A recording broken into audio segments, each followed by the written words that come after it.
প্রেমের সব থেকে বৈশিষ্ট্য এই যে তুমি বলো যদি 12 বছরের বন্ধুত্ব, তো এটা সত্যি বিবাহিত মানুষই ছিল, তখন তো এত তোমরা জানতে না যে কাটা ছাড়া সম্পর্কের কি হয়েছে, সবাই জানে যে ও হ্যাপি লাইফে লিড করতো, কিন্তু তা সত্ত্বেও ওর আমার বন্ধুত্বটা ছিল নিখাত বিশ্বাসের ওপর।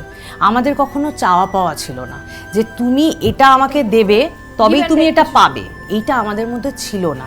তোমরা কিন্তু গ্র্যাজুয়ালি গ্রো করেছো ফ্রেন্ডশিপ, কারণ আমাদের মধ্যে কোনো স্বার্থ ছিল না। আর এখন কি হয়ে গেছে, এত যত সমবয়সী প্রেম দেখবে কম্পিটিশন, তোর ওটা আছে তো তোকে আমি ড্র্যাগ করে নামিয়ে দেবো, ভালোবাসাটাই নেই এখন। তো সেক্ষেত্রে আগেকার দিনে তুমি দেখবে মা ঠাকুমাদের, আমি আমার ঠাকুমাদের দেখেছি 14 বছর 18 বছরের গ্যাপে বিয়ে হতো, তো ওটাকে আমি খুব ফলো করতাম।